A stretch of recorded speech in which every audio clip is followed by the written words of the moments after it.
Bienvenue à Ourletau. Ici, les frontières entre le réel et l'imaginaire se croisent.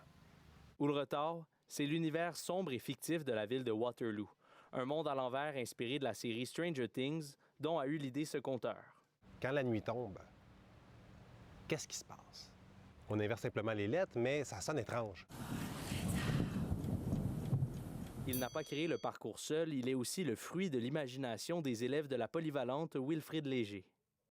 Il y a un code QR, tu scannes, là tu vois une histoire qui a été écrite par un des jeunes, puis tu as une petite amorce sur la prochaine histoire. Fait que là tu sais de quoi on va parler. En fait, l'idée derrière ça, faut pas le dire, mais il y a la littératie, donc donner le goût aux jeunes de lire.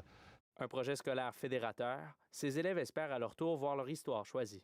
J'ai adoré vraiment parce que pas juste faire le texte, juste le projet avant, quand Paul est venu en avant, il nous a montré l'histoire de Waterloo. Un exemple, le nom des rues, c'est vraiment des vraies personnes. Je trouvais ça intéressant parce que il y avait toujours, il nous racontait ça avec un petit fantastique, fait que ça nous a vraiment aidé à pouvoir écrire nos histoires. C'est rare qu'on fait des projets dans ce type-là où on peut imaginer ou créer, mettons, des histoires. La piste cyclable qui était la voie ferrée auparavant, on servit d'histoire. Ce projet-là, c'est un beau point de rencontre entre le milieu artistique, le milieu scolaire, le milieu de la ville, puis la réalité des jeunes. Moi, je trouve que ça c'est payant. C'est la station qui se trouve dans le parc. Pour l'instant, l'histoire des jeunes s'anime à travers 7 panneaux d'interprétation.